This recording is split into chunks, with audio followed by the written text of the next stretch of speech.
we're going to record this so we can send this out to people that to all of you, I guess.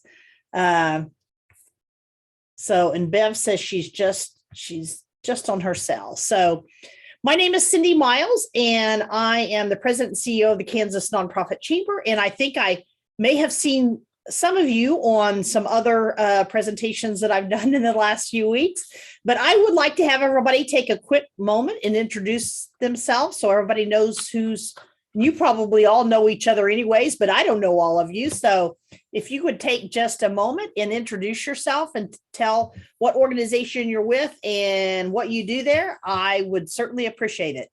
So let's start with Detective McLemore. Hello, my name is Heather McLemore. I'm a detective with the Great Bend Police Department. I'm also board president for the Family Crisis Center, which is involving the CAC and the DVSA program. Thank you. Paige?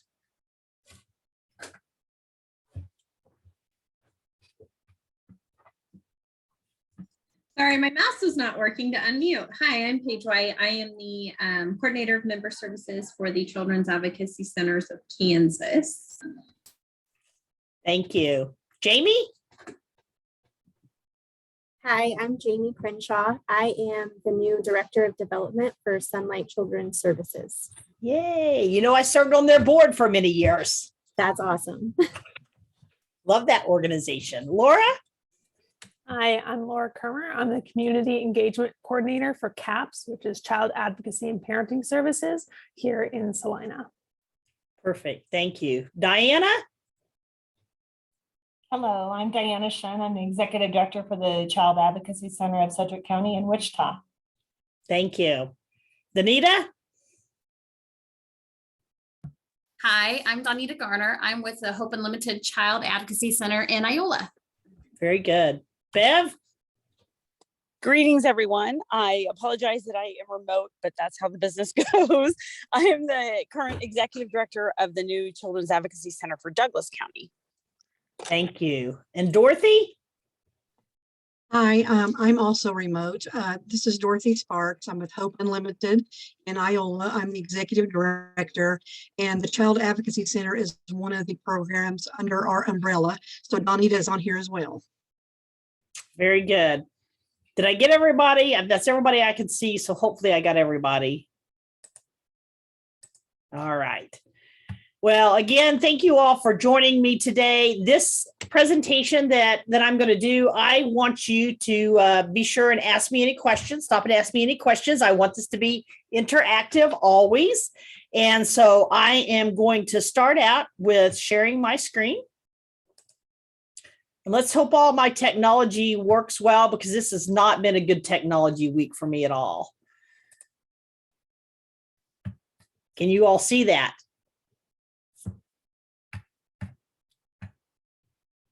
All right. So this presentation that I'm going to do today, I have spent a lot of time trying to teach nonprofit organizations how to develop a fundraising plan that incorporates diversification in funding, diversifying their funding. And the reason I think this is so important is because if we ever have something occur like a pandemic per se, and suddenly nonprofit organizations who maybe have been very dependent on grant funding suddenly find that grant funding being taken away and redirected towards something like a pandemic, or they are heavily dependent on, let's say, a huge fundraising event that brings in a few $100,000 a year, and then suddenly they can't have that fundraising event, then it tends to put them in a real struggle, I guess, financially, if they suddenly are losing a huge, some source of huge source of funding. So I like to teach about how we develop a diverse fundraising plan. So I want to tell you a little bit about giving overall, just so you know. And this report is from Giving USA. So in 2020, Americans gave $471.44 billion to charity, an actual 5.1 increase over 2019. And I like to look at these numbers because I work with a lot of nonprofit startups, and a lot of people, when they want to start a nonprofit organization or they want to fund their organization, the first thing that they think about is, I got to get some grant funding. I got to get some grant funding. Well, if you look at this chart here, of that 471.44 billion, 69% of that funding was given by individuals. 19% was given by foundations. 9% was given by bequests. So that's your planned giving. I don't know how many of you do planned giving. And then only 4% was given by corporations. So this just exemplifies the fact that we have to look at individual giving as a huge way for supporting our organizations. So where did that money go that was given? Well, 138 billion of that was given to religious organizations. 71 billion was given to education. 65 billion was given to human services. 58 billion to foundations. 48 billion to public society benefit. 42 billion to health. 25 billion to international affairs. 19 billion to arts, culture, and humanities, 16 billion to environment and animal causes, and 16.22 billion to individuals. So it's always good to know and get some reassurance that there are people that give to organizations that do the work that you do. And I think I was a little bit surprised about this because I've been involved in the child abuse and neglect organizations for quite a few years, the Wichita Coalition for Child Abuse Prevention or other things. And often here, people will give to animals before they'll give to children's causes, which has always been disappointing for me. So why develop fundraising strategies and why develop a fundraising plan? The number one reason really is to look at how you can diversify your funding for your organization. So organizations are never overly dependent on grants or overly dependent on those events and other things that you might find yourself just being pretty much dependent on a certain source of funding. They also help to increase your success. So you've got a plan. You can move forward with that plan. You can think about all the different ways that you can fundraise for your organization. It really helps you assess the fundraising options that you have available. What are all the different ways that you can fundraise? Of those different ways, if you looked at events, what are the different events that you could have? But what are all the different options for fundraising? You can also help keep your focus on your fundraising goals. So I think, and I promote setting annual goals for fundraising and figuring out, if you set this goal, how are you going to actually reach that goal? And we're going to go through a worksheet that will hopefully help you identify that. It helps you to identify potential links that you have in the community, either links that your organization has, links that your board members have, other links that the connections that you have might also have connections to. And then it really helps you formalize fundraising plans for the next year or 2 years, or for whatever length you want to put together that plan for. So let's talk about creating your fundraising plan. So one of the things that you really need to look at is, traditionally, how much what's the current income look like? How much income, how much revenue have you brought in for the past 2 or 3 years?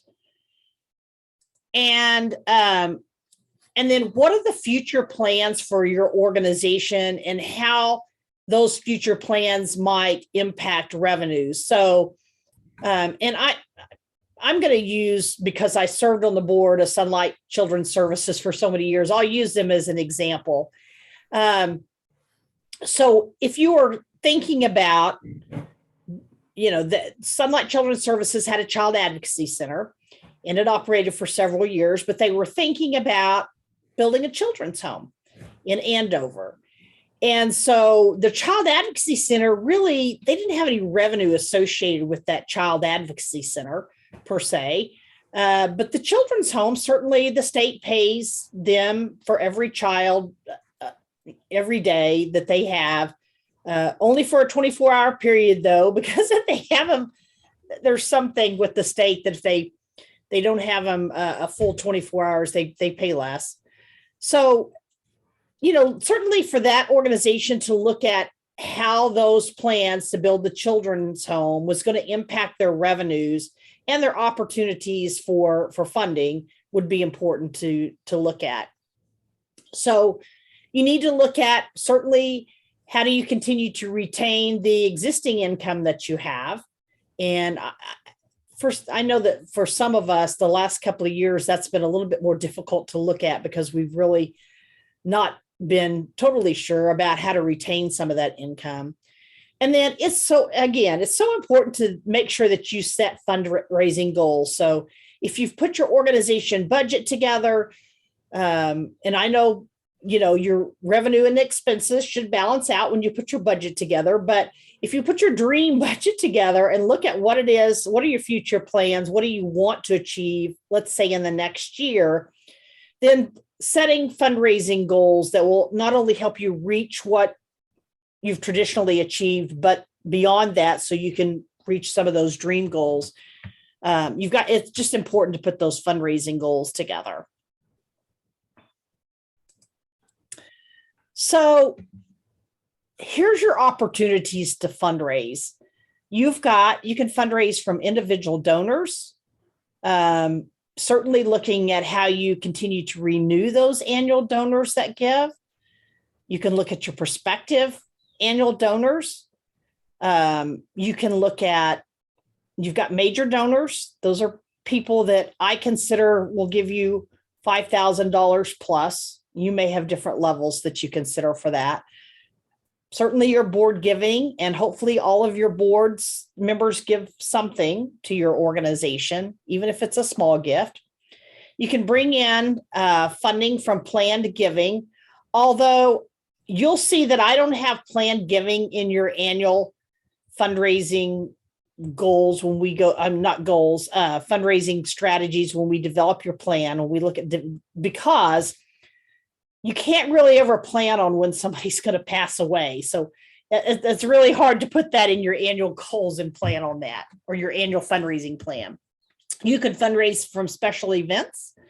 You can get money from private foundations, money from government grants, certainly from business donors and or sponsors, other types of sponsorships of events, different things that you do with your events, and then earned revenue. So that might be your organization sells t-shirts or some other thing that you might do that specifically brings some earned revenue in.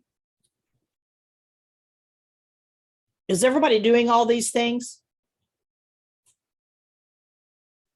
Yes? Okay. So whose responsibility is it for the development, bringing funds into the organization? Well, it's staff and board. So every board member should be helping in some way with fundraising. That doesn't mean every board member necessarily is the person that asks for funding, but there's a lot of different ways that your board can become involved in fundraising. And, you need to figure out how to engage them in that process, whether it's them providing names for your organization to connect with, the names of companies, the names of individuals, whether it's them helping maybe with grant writing or whatever it is that they can do. But every board member should be involved in fundraising in some way. So it does take teamwork, a fundraising plan, and communication, not only with each other, Part of that communication is, if Diana's connecting with somebody about bringing money in for the organization, you also wouldn't want somebody else from her organization to be reaching out to that same person, or a board member to reaching out to that same person, because it would look like you were kind of disorganized. So that's where some of that communication comes in. But ultimately, everybody working together, the staff and board working together, equals hopefully success. So I hope, did you all get the document that I had, was supposed to be sent out, that has this template? No? All right, so we're going to go through, and I'll pull up the template in a minute. We're going to go through this template that I would like for you to actually, and I'll resend the document to make sure that you all get the document.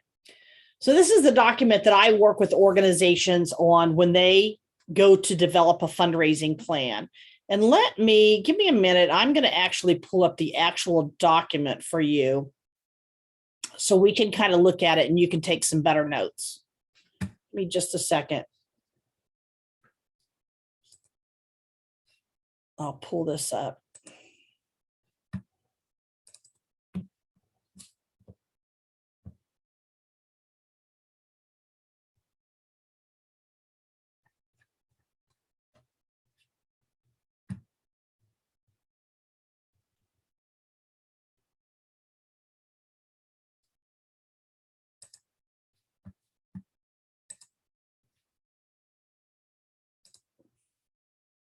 Okay, I'm gonna go back to here for just a second, and then I'll bring the other one up. So when I work with organizations on developing a fundraising plan, I want to give them this document and have them go through this document. This document is an excellent planning tool because it lays out all the different ways you can fundraise and help. And there's another part to this. So let me go over this with you real quick. And again, I will send this out to you because I like to have organizations use this document to think about the different ways they can fundraise and really creating that action plan as well. So the way that this document works in putting together your fundraising plan is, you see over here, I have these different goals. Can everybody see this? Do I need to make it bigger? Is it okay? Somebody give me a thumbs up. Yes. Okay. So what I would have you do, what I'd like for you to do when you get this document and if consider using it to create your plan, is identify if next year, and I'm going to use, let's say I want to raise $100,000 next year. Is that a good goal? Diana says, yeah, maybe. So the ways, again, that I can raise that money is through individual donors, and that might also include renewing annual donors, depending on whether you've had annual donors in the past, certainly prospective annual donors. So let's say you want to raise $10,000 from individual donors. Yeah, I would have you set your goals for each. $20,000 for major donors. Another, I don't know, what's a good amount for board giving? 5,000? I'll just throw that out there. That may be kind of deep for some. You want to raise 25,000 from special events. I hope somebody's adding all this up to see if I got it right. You want to raise 30,000 from private foundations. You want to raise another 20,000 from government grants. I may have gone over my 100,000. You want to gain another 10,000 from business donors and sponsors, and another 5,000 from earned revenue. I guess if you all aren't adding, I'm not adding either, so nobody will know. So let's go back to this. What I say, $5,000 from individual donors. So sit down and think about, and if you don't have renewing annual donors, you could just work with the prospective annual donors. But let's say you did have renewing annual donors and you wanted to collect, and you wanted to collect 3,000 from them and 2,000 from prospective annual donors. You can then identify what are the strategies going to be that you're going to do that with. Are you going to send out an annual appeal? Are you going to send it out once? Are you going to send it out 3 times? And if you are going to send it out to, 1,000 people, if you need to solicit 1,000 people to get that kind of, let's say a quarter of them give, in order to get gifts from 250, what is the average gift you're hoping to seek from that organization, from that individual? So individual donors, they might give $100, they might give $25. There's a wide range. I sat here and met with a young lady today. She got $1,000 check in the mail from an individual donor. So it's just kind of hard to tell, but thinking about what would the average gift be that you needed to get in order to raise that $2,000 from those prospective annual donors. So you're figuring out how many do you need to solicit, and if they give you an average gift of $25, what would that total income be? And then you need to think about what are the expenses. So if you're doing a direct mail, you've got to think about, if you're going to print it up in-house, paper cost, certainly mailing cost. You might have to consider staff time in there. You might consider fancy paper if you're going to use fancy paper. You might consider postcards if you're going to do postcards. You might consider that donation envelope if you want to include those. So what are the associated expenses? So you really can come out with a good net income, because sometimes as organizations, we set fundraising goals and we break it down and we don't consider what are the expenses related to that fundraising initiative that you're taking on, that strategy. And beyond that, setting a completion deadline by when you want to do this. Now, this template that I send you out, you'll have the ability to create several different lines. So if you want to develop 5 strategies or 10 strategies or whatever number of strategies that you need to develop, you can develop those strategies. Brainstorm about what all the different strategies are that you can use. And then identify what staff's role going to be in that. What are all the tasks associated with staff doing this work? And what do you want your board to do? Okay. Questions about that? Have any of you ever used a template like this before for your fundraising plan? So you'd go through this whole process. And I would like to really kind of do some interactive with you so we can kind of practice some of these things. So the next goal, who wants to give me a goal for their major donors? It doesn't have to be what you're actually going to raise, but give me a goal. Don't be shy. 15 grand. Okay, Josh wants to raise 15 grand from his major donors. I expect to raise more, right, Diana? All right. Are these going to be prospective annual donors or renewing annual donors that you want to raise 15,000 from, or do you want to raise 15,000 from both? Well, both, but hopefully more new than not. Okay. So let's say, Josh, you're going to raise 5,000 from your renewing annual donors, and you're going to raise 10,000 for that total of 15,000. All right, let's talk about those prospective annual donors. Do you have an idea of some strategies that you could use to reach those prospective annual donors? Well, being a month into this, still working on it, but yeah, I have ideas, I guess. Okay, give me one or two. So to reach prospective donors? Yeah, what would if you wanted to solicit prospective donors, what would one of the strategies be that you'd use to do that? look up people in the business journal. Okay. One of your strategies is going to be to look up people in the business journal.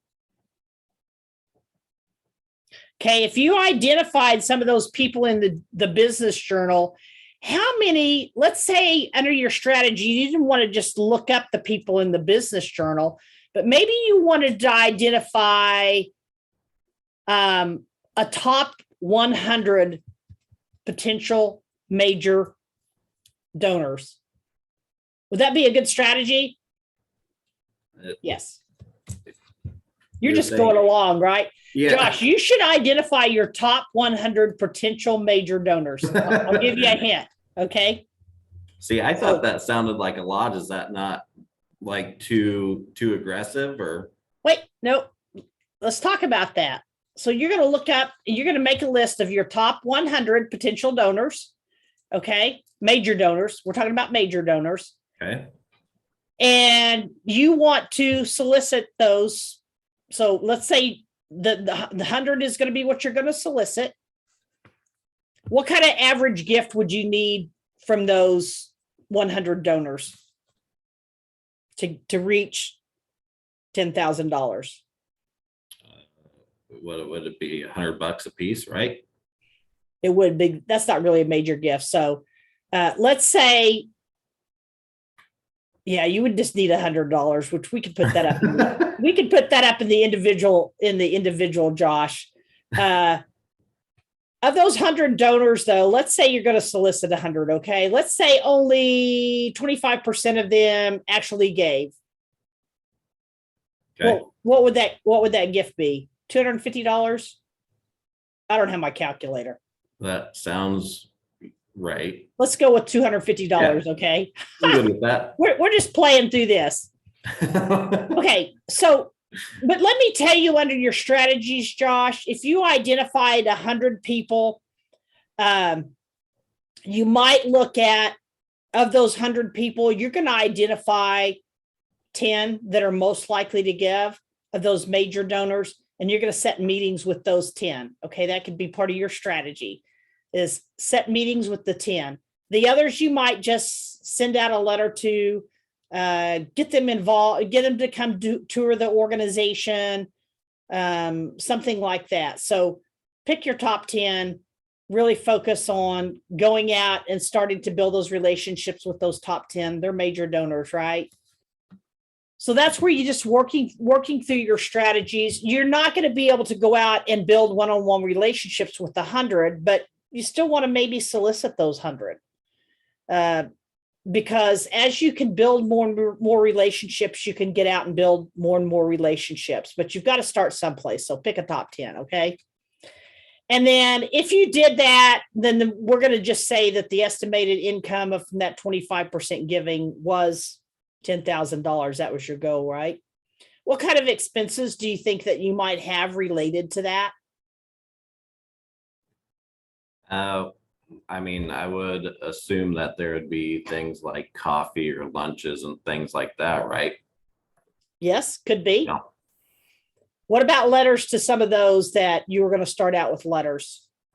Yeah. Yeah. So just some like admin cost type of deal. Yes. And then what do you want to complete? What's your completion deadline for reaching out, let's say, to those, because we want to create a completion deadline for each strategy that you have. So what's your completion deadline for initially reaching out and setting coffee or lunch or something with those 10 donors, prospective donors? Well, if we're basing it realistically right now, I'd probably say after the first of the year to get through holidays. Okay. After the first of the year, when? End of January? Oh. Yeah.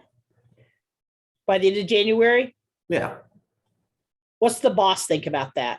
Is that a good That's a great timeline, boss? question. I keep looking down at her little image. I'm like, am I saying the right things? Okay. All right. In regards to those staff responsibilities, is there any other staff besides you, or are they going to be responsible for that process? No. Nope. What do you need from the board?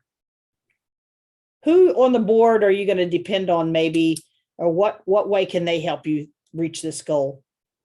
I think that they are going to be major assets in this, and that they know, I mean, they're going to have a circle of friends too. And then that's how you kind of build it out from there. Yes, you're correct. So can you see how you can potentially get through this line of planning for fundraising? Mhm. Okay, perfect. All right, let me pick on somebody else. Let me pick on, who do I want to pick on? Let me Thanks, pick on. Cindy. You're welcome. Thank you, Josh, for playing along. I appreciate it. Can I pick on, let's say, Danita? Will you let me pick on you? Oh, she's quiet. Maybe not. Who else wants to volunteer? I'll go. Okay, who is that? Jamie. Jamie. Oh, Jamie, this is a great one for you. Simply because I used to be on this board. So let's look at board giving. So what would you like to raise from your board of directors with Sunlight Children's Services? Let's say 2,000. Okay, 2,000 it is. What's your strategy to get that from your board? I think for our organization, the best way to do it is we send out an annual appeal to all of our donors towards the end of the year.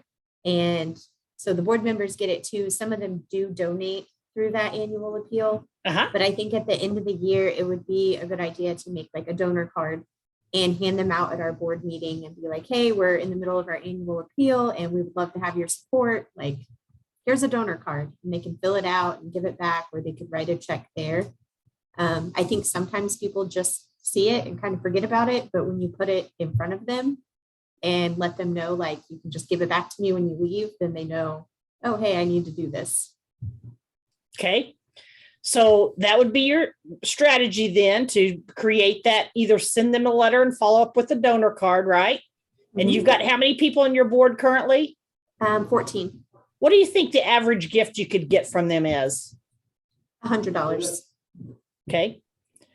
And so that would give you what in income if they all do that? $1,400. Okay.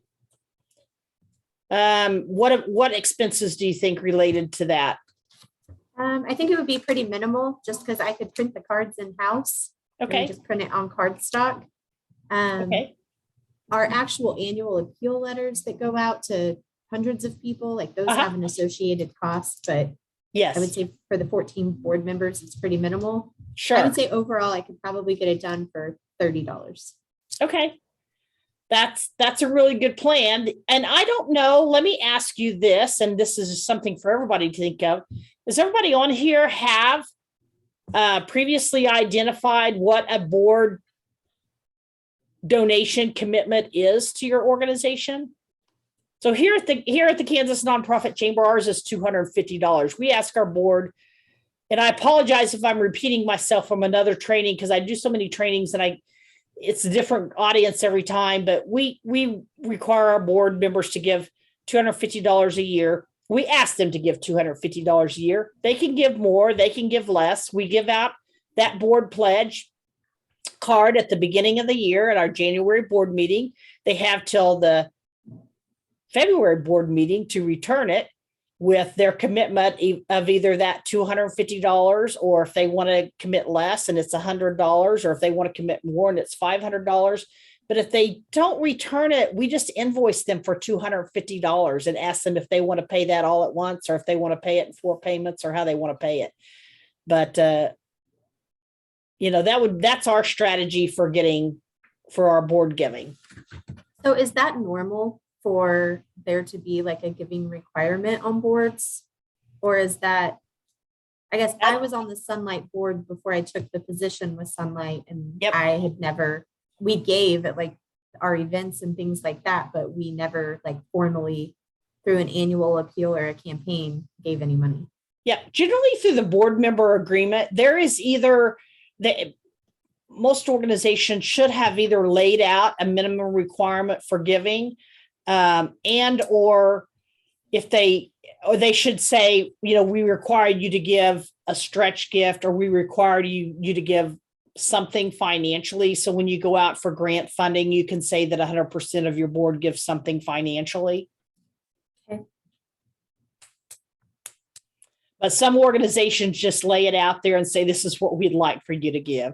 The downside of that is that you might have a board member that would maybe give 500 and only gives 250 because that's all, it's been recommended that they give. So,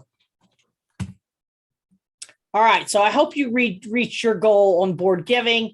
What about special events? Paige, do you all do any special events? No. Lori, do you do any special events? Lori Kermer?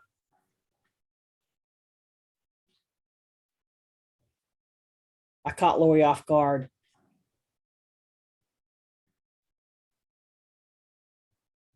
Hi, I'm sorry, I didn't catch the question. Can you repeat it? I'm Do also you- working at the front desk. So That's all right. Do you do any special events? Yes, we do an auction every year and a banquet every year. Okay. Do you have goals for how much money you want to raise from those? Yes, our auction, we set the goal of 60,000 and our banquet, we set the goal of 30,000. Okay. You have any idea how many people you need to invite to get about how many people you invite? Oh man, let's see. Last year for the banquet, we invited over 200 people, 150 showed, and we raised 25,000. So okay. And what's your ticket price? I'm always interested to hear what people's ticket prices we are. raised it to $50. Uh-huh. And then but you could buy a table of 8 for $350. Okay. That's a good deal. All right. Thank you for sharing that. So Yeah. I'm not going to go through every one of these with you all, but I wanted to do a couple examples just to show how people can set their goals, identify, if you're going to go after private foundation funding, what are those private foundations? Make sure that they're foundations that align with what you do. There's no reason for you to ask a foundation that generally funds cultural arts to fund something that had to do with child abuse and neglect, because they're probably not going to do it. I do want to remind you, as you look at setting those goals for money to raise from private foundations, some people have the perception that, if you're familiar with Kansas Health Foundation, they serve nonprofits across the state. Some people have the perception that Kansas Health Foundation, they have a capacity grant and an impact grant, and that's the grant funding they provide. But you'd be surprised the foundations that will provide funding outside of their grant cycle for certain initiatives, if you're just willing to reach out and have meetings with them. So it's good to know who the program officer is, who's leading that foundation, have a meeting with them, and talk to them about the needs of your organization, find out what's important for them. But I would recommend that every organization make sure that they have a calendar of what grants that they're going to apply for, and continue to look at what new grants they can apply for. And I suspect from what I know about serving on the board of an organization similar to what you all do, that you also have a number of government grants that you depend on. Because that's what I've seen. And I know my experience with Sunlight Children's Services, we were pretty heavily at the time I was involved, dependent on government grants and revenue from the state and our special events. That's what we were pretty heavy on. And I see that often with nonprofit organizations, that they're pretty heavy on special events. They're pretty heavy on grants. They don't do these individual and major donors like they should. And if you can think back to what I showed you about how much money comes from individuals in that annual giving, there's a lot of money there to ask for. So I want to make sure that, you think through, how do you really start pulling more money from those areas?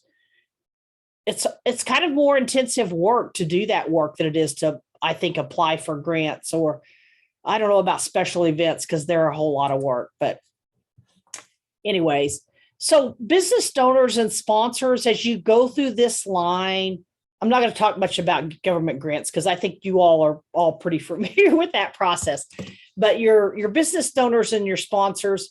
So not only thinking about as you go through this line, what are the sponsorship opportunities that are available that are tied to the special events that you do, but what are the sponsorship opportunities for other things that you do? What's the opportunity for somebody to sponsor a child having a counseling session, or sponsoring a child to have some sort of stuffed animal that is a therapy stuffed animal, or I'm bringing up random ideas, but thinking about how you can put sponsorships in terms of that. And then don't forget about your in-kind donations as well. So you're having somebody sponsor the printing of your invitations for your special event or those types of things. And I would expect that you would have a number. So down here where it says corporate name, I would expect that you would have quite a long list of potential sponsors, business sponsors specifically, that you could reach out to. And while some of us look at the big organizations, so I know here in Wichita, the Spirits and the some of the, Coke and some of the big organizations, all in all, small businesses give more total than what those big businesses give. And so don't forget about them. So then let's go down here to earned revenue. And I know they have some samples of some of the different ways you can earn revenue. I would also have that stipend that you get if you're housing kids, that stipend that you get from housing kids during that 72-hour period. That certainly is earned revenue that an organization earns. I don't know of some of the other ways that your organization might earn revenue. Anybody have anything else that would fall under this earned revenue that you might do every year?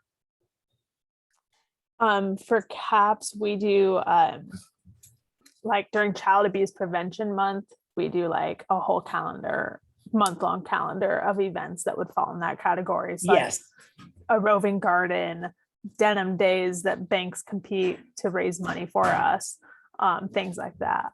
Sure. Yeah, and I think I know that here, I think Kansas Children's Service League sells the little pinwheel pins. That would be earned revenue for your organization, but raffles, anything else that you might have that might fall in that earned revenue. So thinking about strategically, what are the things that you might throw in there that could bring you in additional earned revenue? So if you go through this process, I think the next thing is really kind of creating the action plan. So this is kind of help you do that. You would have identified what your strategies are for fundraising. What are your goals? But putting together something like a timeline or a calendar. And I think this is important because it's kind of like doing events. I always recommend organizations, number one, don't do tons and tons of events during the year. Certainly don't do an event in February and one again in April. You get donor fatigue for one. For another, they're a lot of work. Events are tons and tons of work. So putting together an overall calendar of when you're going to do what. So maybe it looks like, in January on the 10th, you're going to submit this grant application. And on the 20th, you're going to start making phone calls to all these people to set the meetings to meet with those major prospects for major donors.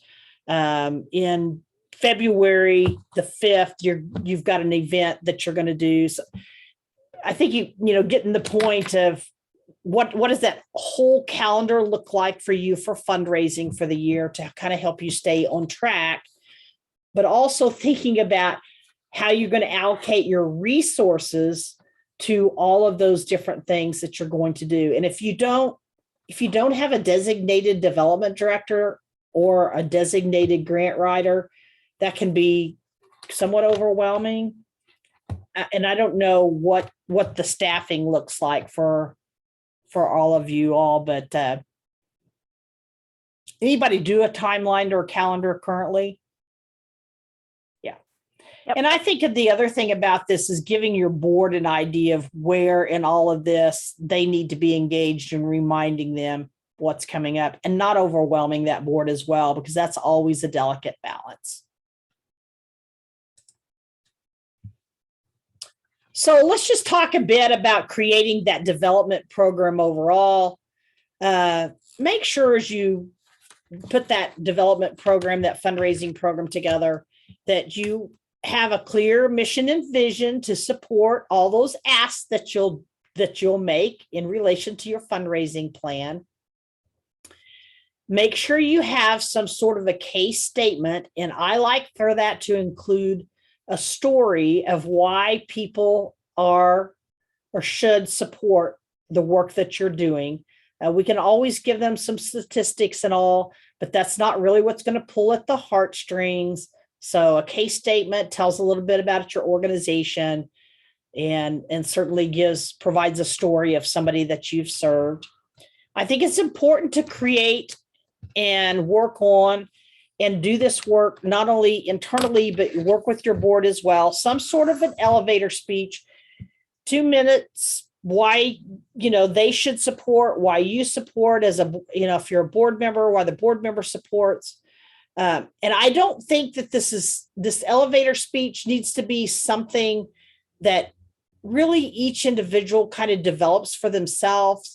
I've seen organizations try to create an elevator speech and hand it out to board members or other people and say, just memorize this.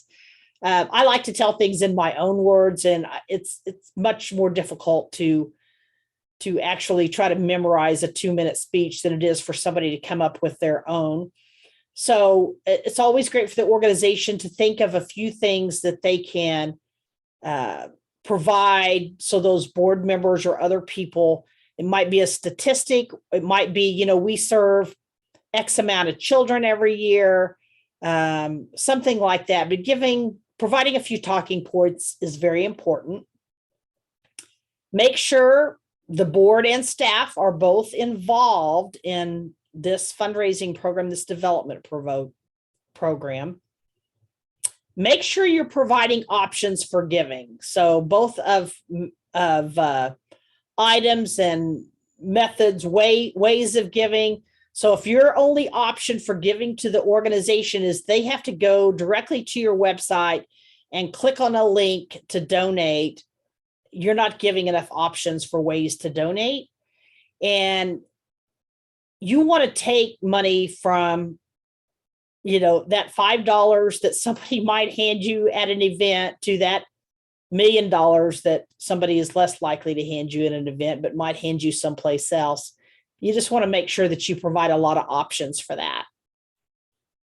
You want to make sure that you communicate a clear and consistent message. So again, back to that storytelling and any ways that an organization can provide not just one story, but several stories. And I know that I'm going to give kudos, and I'm sorry because I was just involved with this board for 9 years, to Sunlight Children's Services. I know when I worked with, when I served on the board under Susie Teen, who was their previous executive director before Dusty, she did a great job of doing this mission moment at the end of the board meeting. And she would share with us a story of something that happened in relation to the Child Advocacy Center or the children's home. And it was a great story that we could go out and share with other people as we talked. And so I think having that mission moment was really important for us as board members. Make sure you use a team approach. So this is not something that just one person is going to go out and do. It does take a whole team. And then make sure that you remember to steward your donors. So tell them thanks. Oh, Paige says she loves that idea. Thank you, Paige. I've started a lot of boards and I've seen some really great ideas come out of those different boards. But you can never thank your donors enough. And I talk about sometimes organizations, you don't have to just thank a donor right after they've given, although that's important. It's equally as important to occasionally just call them up and just say, hey, I want to give you an update on the organization and what's going on with the organization or what we're doing or what we just did or whatever. And just want to let you know that we appreciate the fact that you've supported the organization. That's all. No ask. There's nothing wrong with having a plan to do that. And that's a great work for board members to do as well. So be sure and think positive. Fundraising can be hard work. It can be intimidating work, really.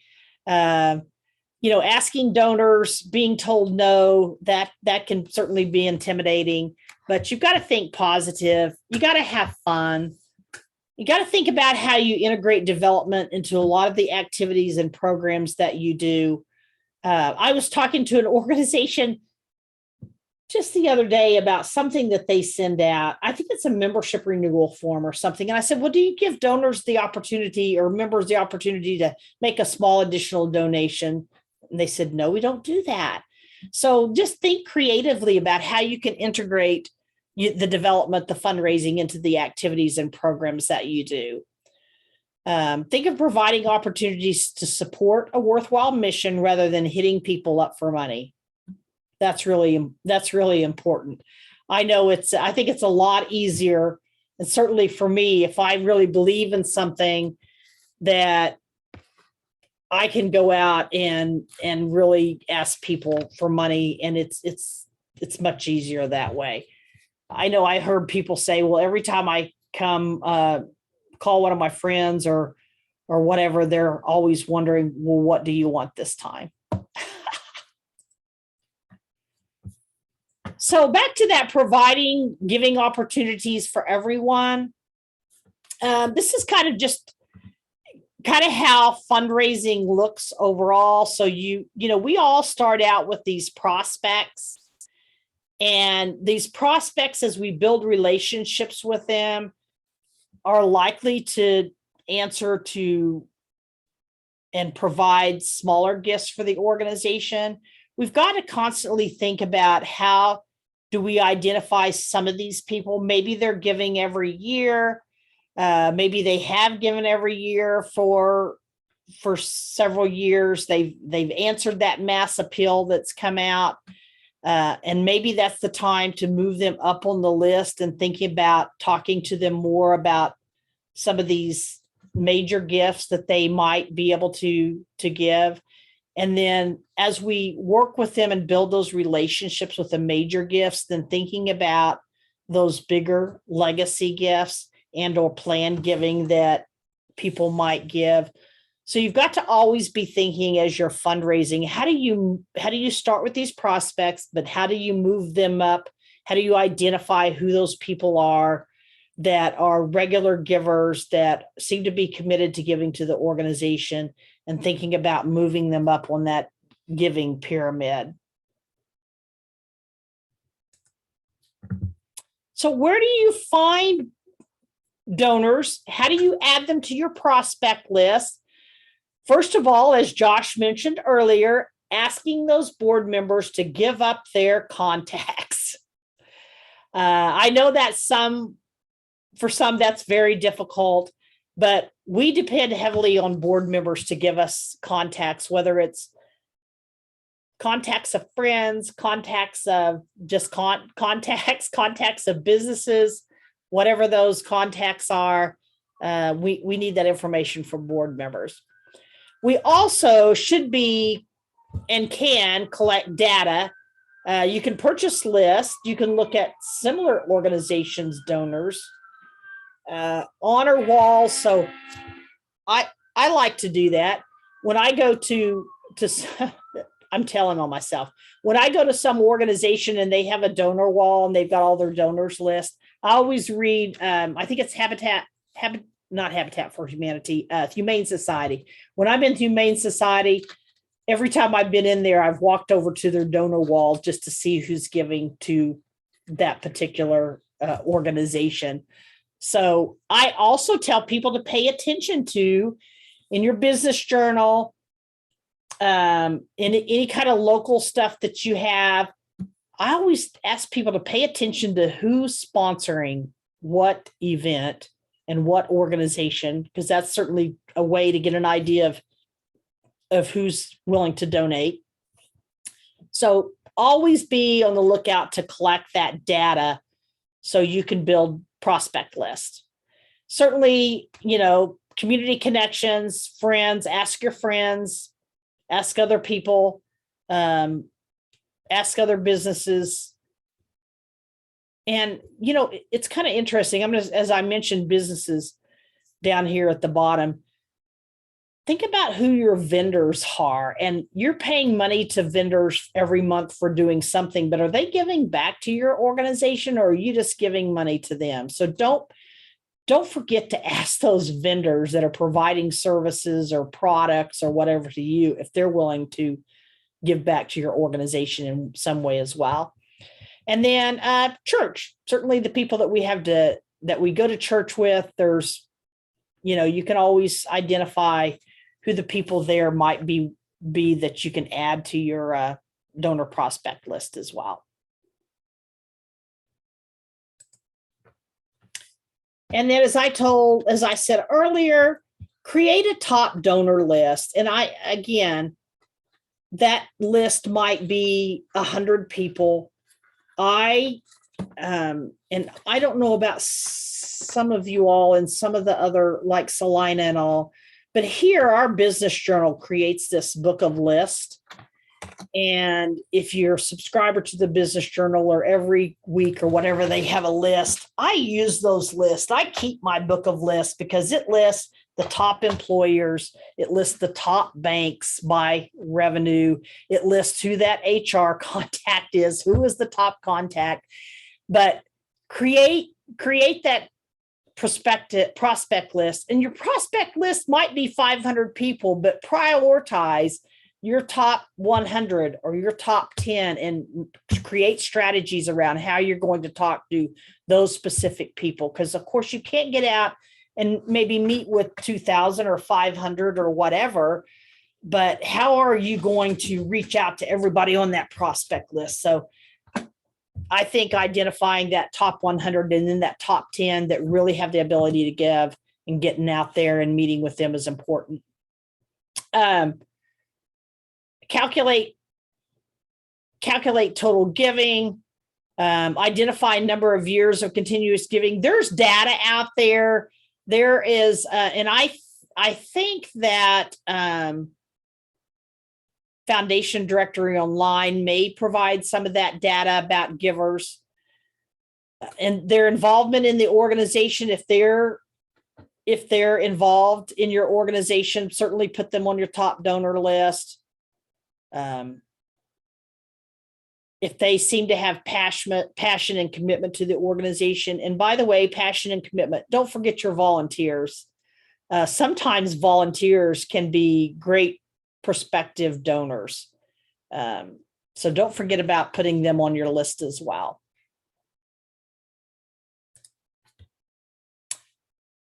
So make sure you develop a database. You don't want to get all that information together and not have it in a database. I don't know if any of you all or all of you all use a donor database software. I know there's a number of them out there. People sometimes reach out to me and say, well, what do you recommend? I work with a lot of nonprofit organizations. I did a study a few years ago for a nonprofit organization, and I really liked Little Green Tree, I think it's Little Green Tree, because it was a smaller, less costly donor database, but certainly there's a lot out there. Don't forget to check TechSoup if you're members of TechSoup. If you're not, you should be as a nonprofit organization, and what options they offer for donor databases. Work as hard as you can to make sure you keep the information on donors current and accurate. Make sure that you're tracking giving history and patterns for your organization, as well as what are the reasons they support your organization. The other things that I think you should track in a donor database is birthdays, anniversaries, spouses' names, any other thing that you can garner from a conversation with them that helps you stay connected with them and build that connection. Keep that in your donor database. Hey, Cindy, I have a question about keeping things up to date in Yes. the donor database. Does anyone have any suggestions on how they do that? Because coming into my new role, that's what I'm finding is like a lot of email addresses don't work, or we're missing an email address, or we don't have a right phone number. I sent out the first big mailer for Sunlight at the beginning of December, and I've gotten a lot back. So I'm just kind of at a loss of where I start to get that stuff up to date coming in to something that wasn't kept current. Hey, when you said you got a lot back, was that mail? Yes. So are you just sending them out yourself, or do you have your nonprofit bulk mail? We have a printing company that is sending it out for us. So I guess that they like compare the list that I send them against a nonprofit list of some sort. Yes. And then they eliminate some of them, but I still got probably 18 to 24 back. That's a lot, because if you're using a mailing house, they should be doing what's called scrubbing your list and comparing that list of those addresses with what's current in the U.S. Postal Service database.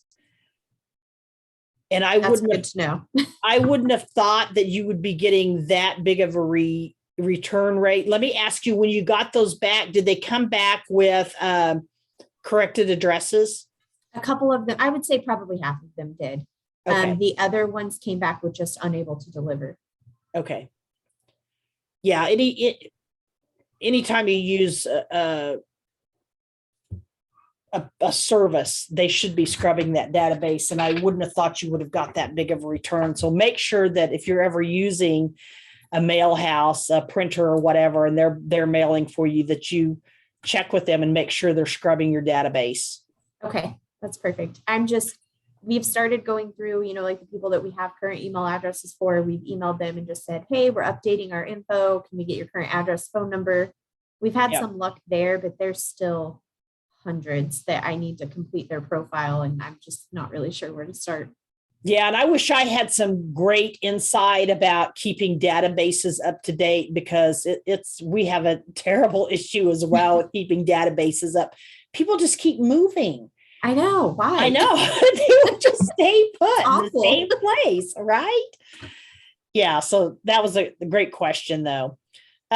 Make sure you cultivate your prospects, and one of those ways is communicating to them what you're doing, sending them out educational materials about your organization, sending out newsletters. If you can get them to sign up for an email newsletter, that's generally the best, and a way to collect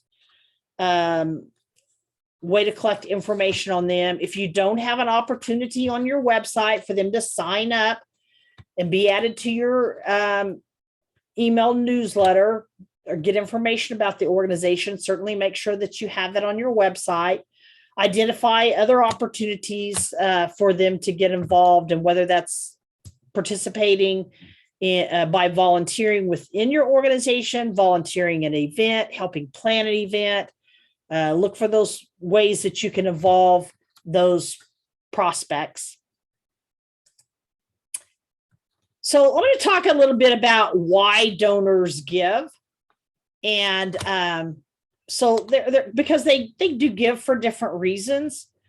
Some give because they just think that there's critical basic needs that need to be met, and they want to make sure that they're being part of meeting those critical basic needs for people.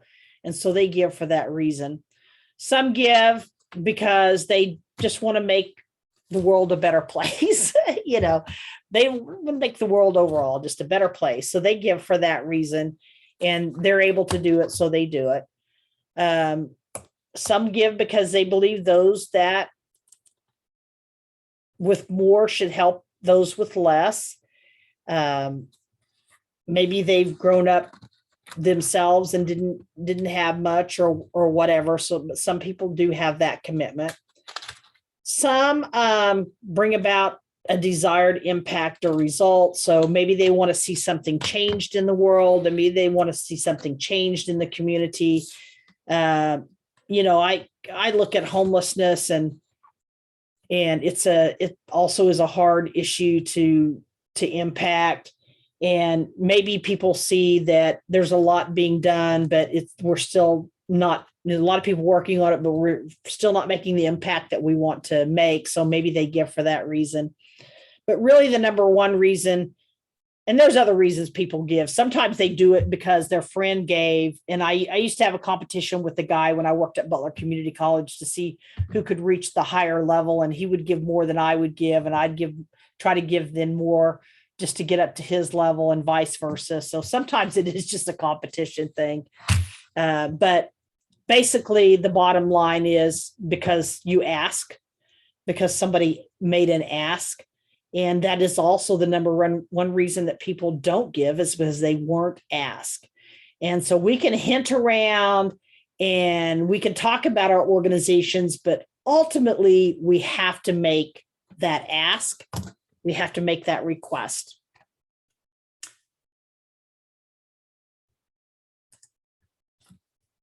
So then when donors give, they really expect to, in some way, be engaged with the organization, to continue to be engaged in some way.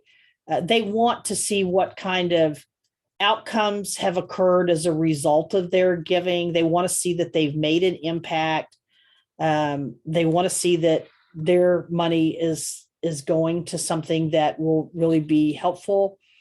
They expect for your organization to be accountable for the funds that they've given, or for the overall. I had to tell you this story. Do any of you know Brian Black?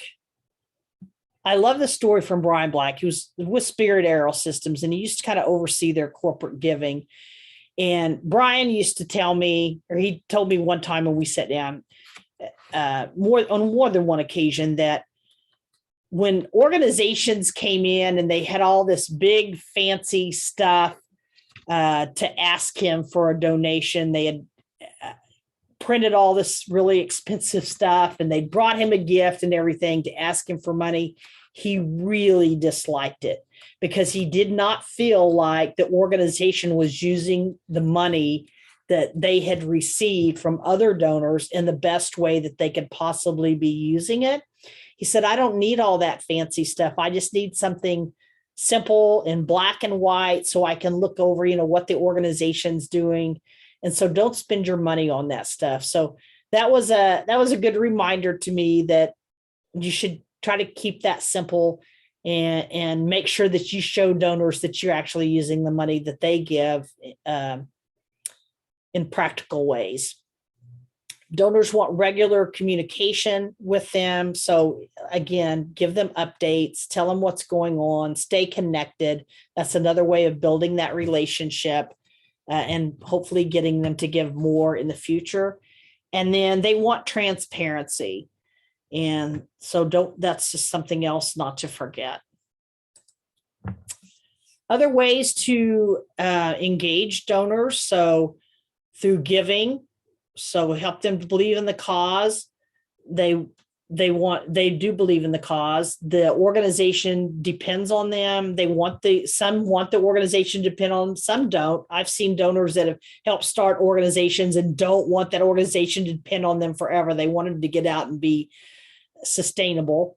Maybe they know somebody that's been affected by the cause. And I know I'm working with an organization called the Parkinson's Club, and they are working with people who have Parkinson's, and their donors so far, people who have Parkinson's, because they're they're affected by that, or the other people that serve on their board know somebody that's affected by Parkinson's. So that certainly those people that have that experience, engage them by doing. So involve them, invite them to your events, involve them in your events, teach them about how you get things done, meet and interact with those that are impacted, and then keeping this communication up. And I already mentioned, don't always ask for money. You can just contact them and tell them what's going on with the organization.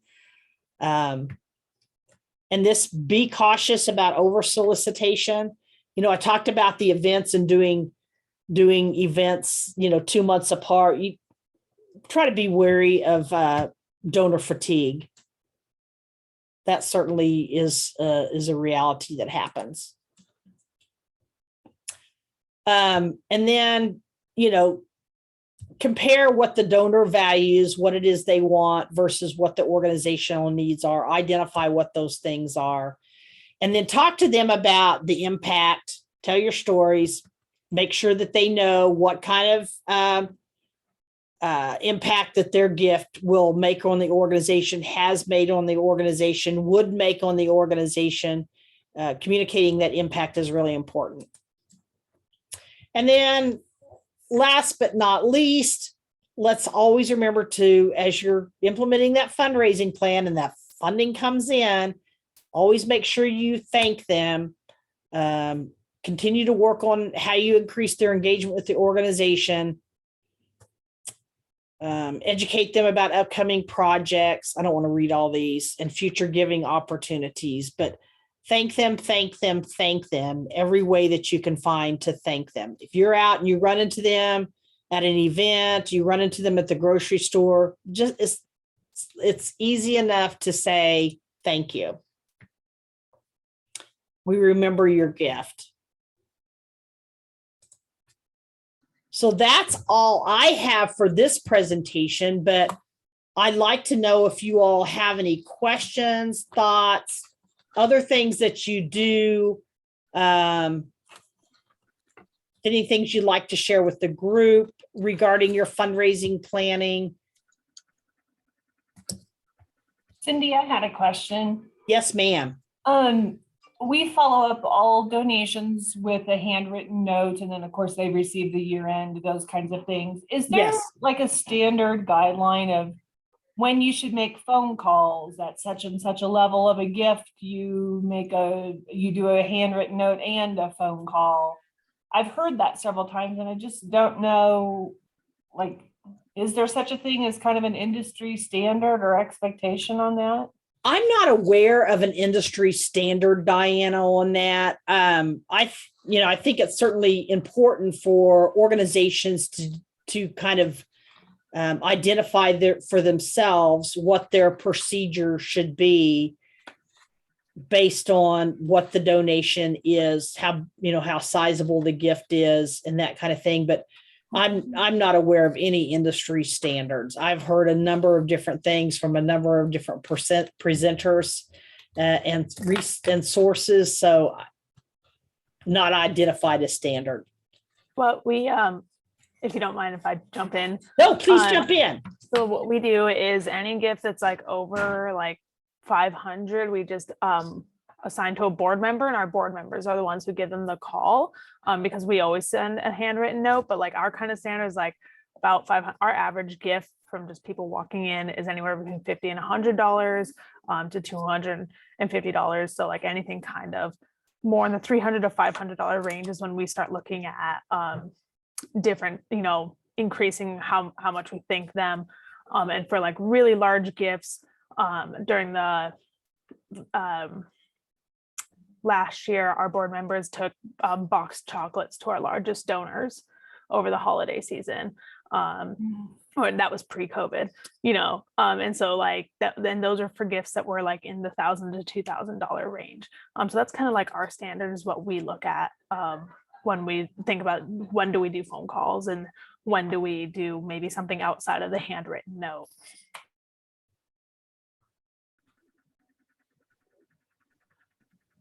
Thanks Do any of you ever do like donor appreciation parties or We anything had it like different that? times. Pardon me? Pre-COVID. Pre-COVID, we did. And they Pre-COVID, were yeah. very sparsely attended.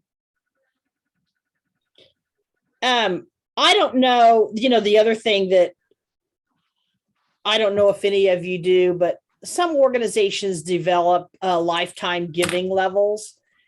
And so once a donor has reached a certain level of giving, then they'll have a small get together or something and of the group of people that have reached certain levels and celebrate those people. I know when I was at Butler Community College, their foundation had a great program like that where people would strive to reach these additional lifetime giving levels, and then they'd be invited to this event. And I thought it was a great way to recognize those who continued to give and give until they reached another level and then another level. And yeah. Other thoughts, questions, suggestions from people? Sharing what you do?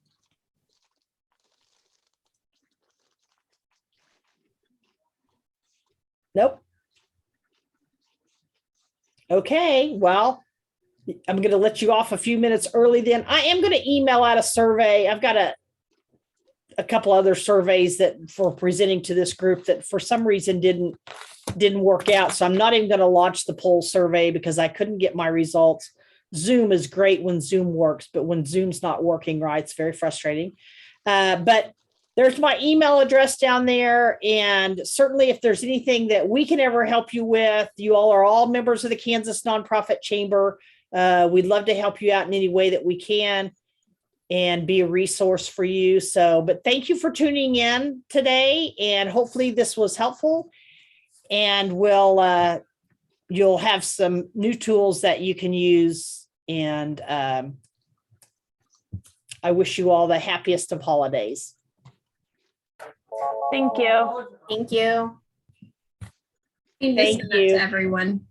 Thank you, Cindy.